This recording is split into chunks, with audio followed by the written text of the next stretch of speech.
Yeah, slip in place. Umpire says play. Oh, and there's a loud shout. Just a bit of in-swing there early on, so a little bit of movement. Oh dear. So his radar's all over the place at the moment. Yeah, this is well bowled. And he straightens it up and finds the outside half from Ibrahim Zadran. Now, this is what I was alluding to. There was that overcompensation in the line, and because there is no boundary riders offside, once you beat that inner field, it's always going to be 4. Oh, it's majestic. It's majestic, Zadran. Ever present through that offside, and that'll trickle away for another boundary. Was a shorter length outside edge for 4. This time, though, just look at that. Absolutely glorious. A man in imperious form. He's not going to miss out on that volley. Get that middle little order in early. That's better again. It's driven beautifully by Gurbaz this time. If it's not off Ibrahim Zadran's bat, it comes from Gurbaz. Another over-pitch delivery from Matthew Ford. Positive start from Gurbaz. There's a nice finish from Matthew Ford, who's a little bit expensive. He goes for 16 off that first over. And I want to make a better effort of it. No wickets, a number of wickets. Single here, and I'll have to scurry into World Cup. And this one, he's down the wicket, uses his feet nicely, and just eases that over extra cover. It's good batting again. And then the direction in which he's aiming. Nice start. Sorry, Raymond Simmons, the new bowler, gets it right on the spot to start with. Yeah, just coming back to you, Samuel, in terms of the options that the West Indies have. You know, Akil Hussein's got to come in. Roston Chase bowls a little bit. Is there anybody that you felt potentially should be here that isn't going into this World Cup? 5 wickets in 4 matches. There we go, down the ground, and we've seen that many times from Gurbaz, really showing his intent early. You've said that before, haven't you, Nick? The presentation of the bat face, again in the direction of the ball. Once you get it anywhere close to middle, you're hitting straight over the bowler's head. It's always a good option. You just need to clear the inner circle. Seen it before from Zadran, now from Gurbaz, who we haven't seen fire this series. Can he finish off strongly? Yes, you make a good point there. I feel like he may have missed out in the first 2.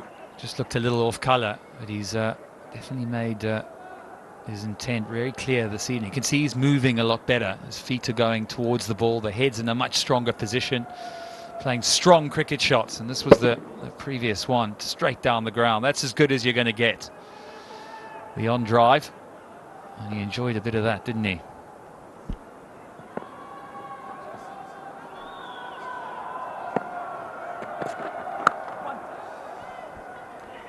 Yeah, just to answer your previous question about other options in the West Indies, and to be fair, there aren't too many to select from. There are a few young wrist spinners coming through, but they haven't had too much experience, so you don't want to take a risk such as that to expose a youngster to the World Cup. You know, this is his return so far. Gurbaz dismissed first ball in game 1, run out, and then just 1 in the second game, so he has some making up to do, so to speak. Yeah, width on offer this time, doesn't quite get the timing. We've seen the all too familiar timing through the offside from Ibrahim Zadran. Yeah, but that's the conundrum, isn't it, Nick? You talk about experience and lack of it, and not given, I suppose, or taking the risk. But then how do they get the experience if they aren't given game time? And I think that that's something that we have to do a lot better in the region, to expose the younger players and give them a protracted period of exposure. That is timing again, but there is protection out in the deep, so it should just be 2. Give them the exposure, give them the experience so that they can build their repertoire. And thrashed through the offside. Good bit of fielding. Oh, gives himself some room. So very clear indication where he's trying to hit this over the offside. That this one is hit high. I don't think he's got all of it. No, he's got enough of it, that's for sure. That is a first 6 for Gobaz this evening. And there's a smile from him as well. Maybe a little bit of a relief after 4 dot deliveries. You just sense that something was about to give. Something was about to happen.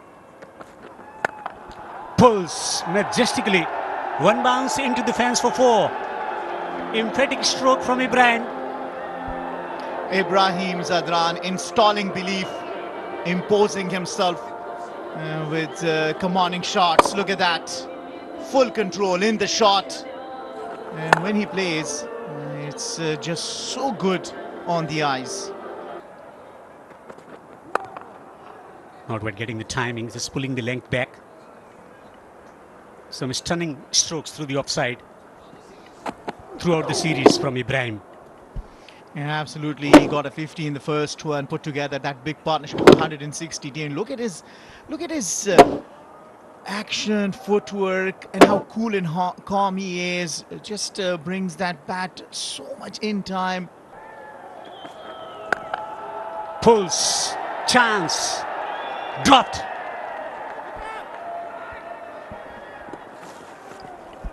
You know, one thing is common as well in his 3 innings so far in this T20I series, that in all the 3 matches, Ibrahim Zadran has been given a life.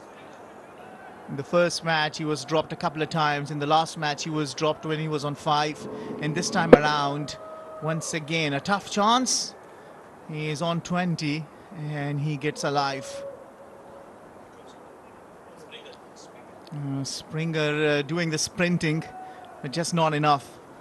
Let's have a look at that drop chance once again. This is the 8th time that West Indies have not been able to hold on to the catches. It's pretty simple. Hold the catch, hold the match. Well, on a given day, whenever it is played well, it is just so good on the eyes, the car drives. After 5, it's 42 without loss. The last you saw was Dada, who produces things so well.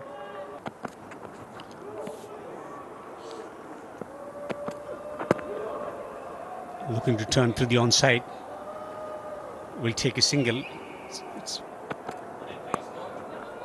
slower delivery. Concedes a single of the last delivery of the power play overs. 6 overs bowled. 45 without loss.